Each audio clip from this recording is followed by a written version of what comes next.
Hello, I'm the Nostalgia Critic guy. Remember it so you don't have to.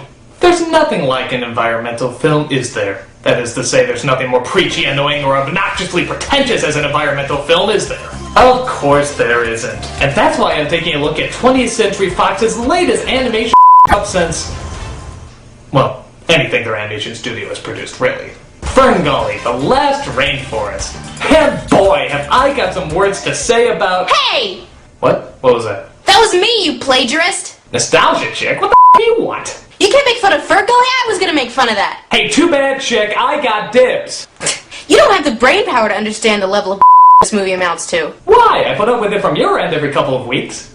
Say that again. Oh, you mean what I just said about you constantly spewing every time you speak? Certainly. That's me, the person right in front of you, point up, that's a direction, with it, that being your From your end, not even gonna go there. Every couple of weeks, that is a period of time. Is that slow enough for you? Well, why don't you come over here and say that face-to-face to me, big shot? I got a better idea. Why don't you come up here and make me say it to your face? Go ahead, try it. You don't have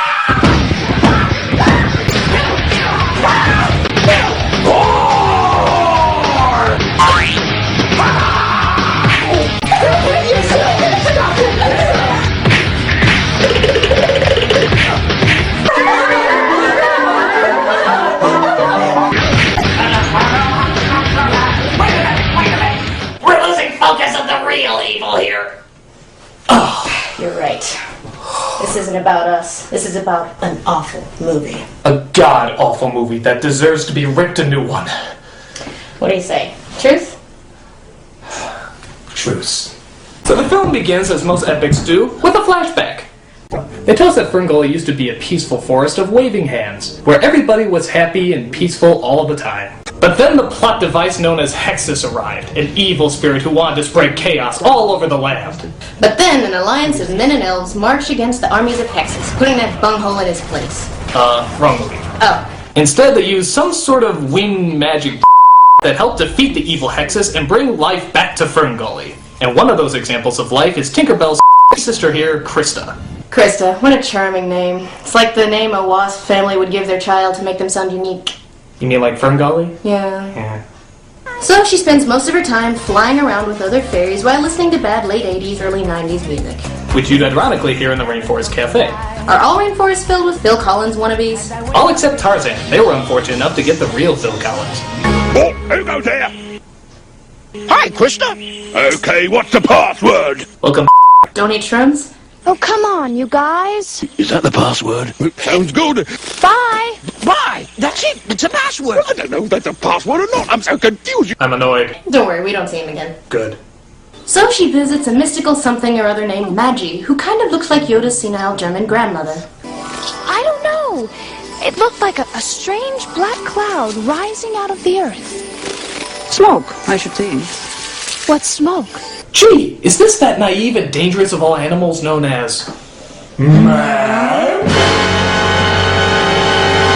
She shows Krista that if trouble does come and brewing, that the secret to all growth isn't water, light, or the ability to create your own food, it's magic.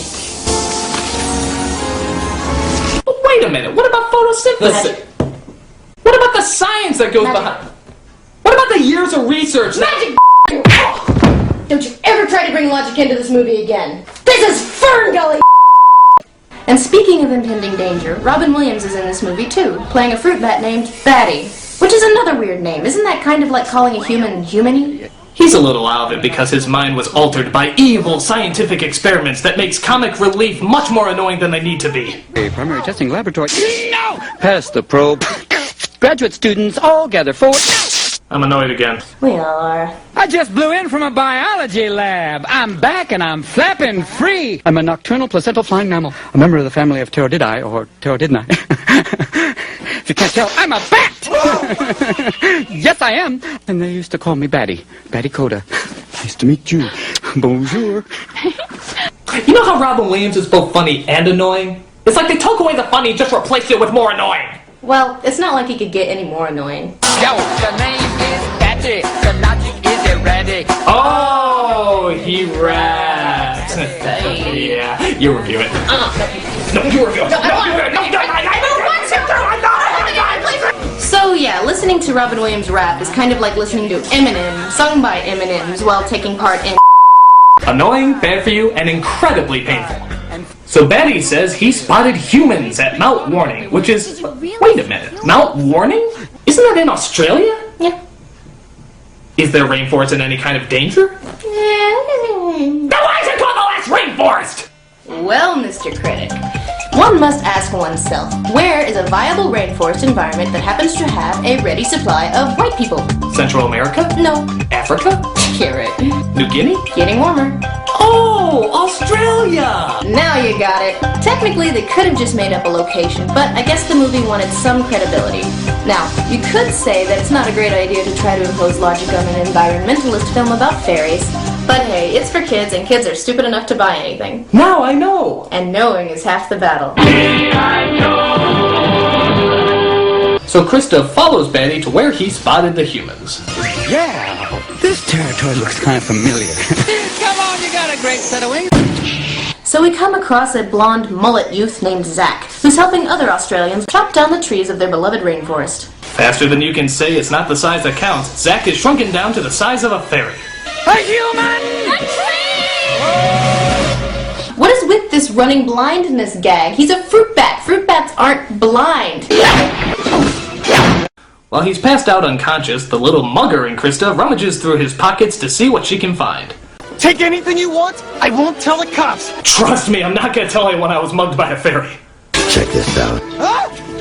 I've a basic inclination. Oh, I'm sorry, we seem to have entered into a completely different movie. I just can't control this hunger. On my ravenous consumption, you're a welcome little snack. If I'm gonna eat somebody, it might as well be you. I could see you as a sandwich or a strange exotic stew. What is this character? He just comes out of nowhere singing this song about how he's gonna eat Zach. I mean, what's the point? Oh. It's a big-lipped alligator moment. Big-lipped alligator moment. What's a big-lipped alligator moment? Big-lipped alligator moment. Well, that's not an alligator, it's that's not an alligator. You stupid sack of Perhaps you don't remember the big-lipped alligator scene from All Dogs Go to Heaven. This is named after the random musical number sung by a big-lipped alligator towards the end of the film. A scene that comes right out of nowhere, has little to no bearing whatsoever on the plot, is way over the top in terms of ridiculousness, even within the context of the movie. And after it happens, no one ever speaks of it again. Oh, like the dancing fire gang from Labyrinth, the pink elephants from Dumbo, the creepy tunnel scene from Willy Wonka. That's right. And now this festering pile of pointlessness. Yes, Critic, you're learning a lot today. I am. I really am. Well, after that bit of nothing, our two main characters finally introduce themselves to one another. I'm Zach. I'm Krista. Pleased to you. I mean, meet you. Krista shows Zach around the forest while those pesky, stupid humans foolishly unleash the monster Hexus, played by Tim Curry, from his wooden prison. He then works his way into their radio, where he tells the workers to head out and destroy Ferngully. You're going to Ferngully, and I want you there by morning. Didn't our boss used to be a woman? Wendy turned into a British guy. We then hear Hexus sing about how he loves pollution and how he considers their relationship toxic love. Slime beneath me, slime up above. You love my toxic love. I'm just a cheap toxic height from transsexual toxic mania. I'm just a cheap toxic height from transsexual. Did that make any sense? No. Are you ever going to mention it again? Probably not. Big-lipped alligator moment. Big-lipped alligator moment.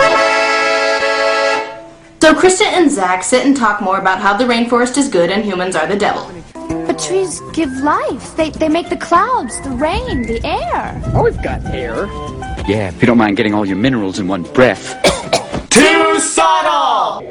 Don't you miss talking to the forest? What does it say? Well, listen. It's raining like magic. Oh, it sounds like a pop song! Yeah, that sounds cool. No, usually it's warm. No, cool means hot.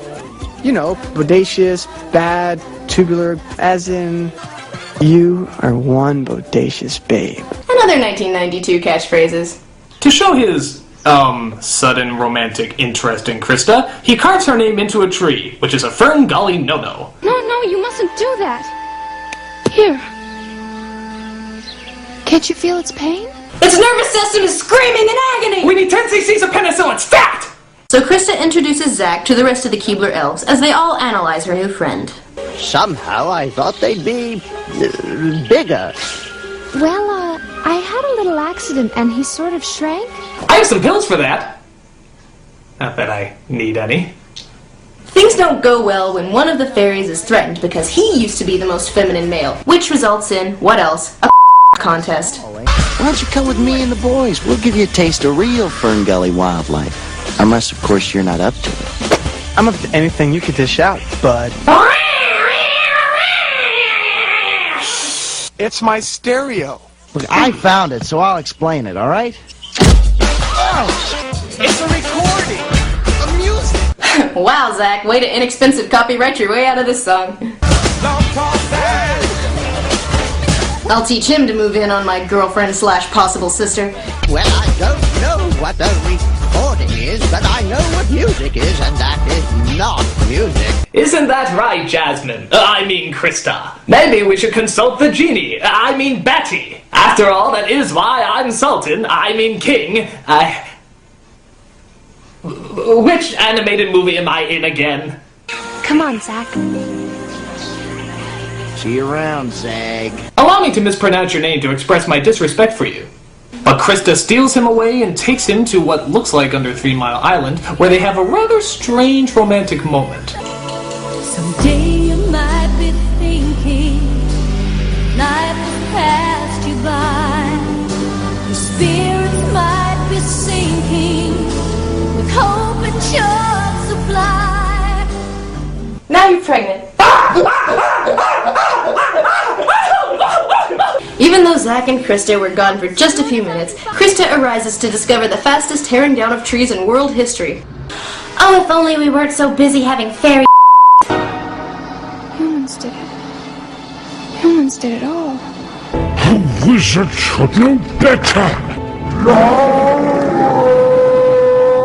So the fairies gather together and decide the only thing to do is, this.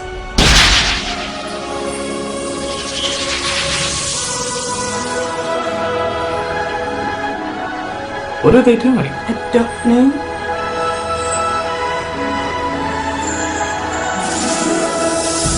Are they changing from mint flavor to raspberry fresh? I have no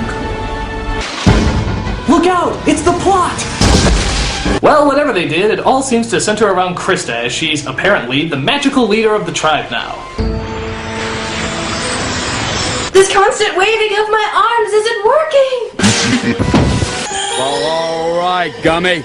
We're going to war. Oh yeah, because every kid will understand the John Wayne reference. Gee, if I didn't know any better, I'd swear they were saying that pollution and toxins were a bad thing. So Zach breaks into the machine and figures out that the only way to turn off this Leviathan is to turn off the Leviathan.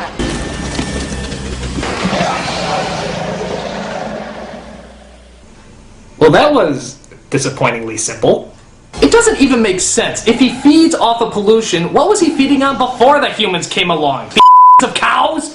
But don't worry, through the magic of... just magic, I guess, Hexus regenerates himself and comes back to life. That makes sense. They're numb from the brain down. But she gets out her magic bean that turns the Dark Lord into a chia pet for some reason, and thus all order is restored to Ferngully. Zack is transformed back to his normal size, where he'll go home forgetting about how to save the environment just like everyone else who watched this movie. Yay, I'm back to my normal size! Except... No! This movie is awful. It made no sense, it made no money, and it made us want to chop down as many eucalyptus trees as possible. I think my biggest problem with this movie is that while they're trying to tell us to save the rainforest and not cut down trees, how many trees do you think they chopped down to make the paper for this animated movie? Or not to mention the greatest factual wrong of the movie, which is to infer that the major cause of deforestation is the logging industry. It's not. It's cows clearing rainforests. We need rainforests, and, you know, they clear them out for your hamburgers. See, even to environmental nutballs, this movie makes no sense. Say that again. Even to...